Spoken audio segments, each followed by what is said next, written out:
Seorang wanita berkebaya merah di Malaysia berakhir diciduk setelah pamer skill di sepeda motor.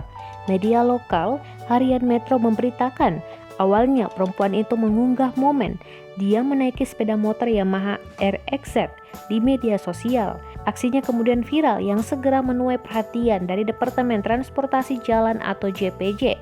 Mereka segera melayangkan panggilan kepada si perempuan karena sudah melanggar aturan lalu lintas. Direktur JPJ Terengganu Zulkarnain Yasin menuturkan banyak sekali konten pamer kemampuan mengendarai motor. Tetapi jika aturan lalu lintas sudah dilanggar maka kami harus bergerak untuk menindaknya, jelas Zulkarnain. Video berdurasi 14 detik itu menunjukkan wanita itu mengenakan kebaya merah dan berkendara di Kampung Bukit Merah, Padang, Pulau Tungun. Dilansir dari World of Bus, pada Kamis 18 Maret 2021, JPJ menyatakan mereka menciduk perempuan itu atas dua tuduhan.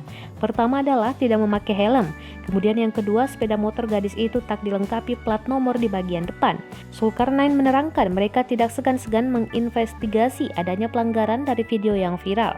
Jika bersalah, dia bakal didenda hingga Rp3.000 atau setara dengan 10,5 juta rupiah berdasarkan Undang-Undang Transportasi Jalan Raya Malaysia 1987.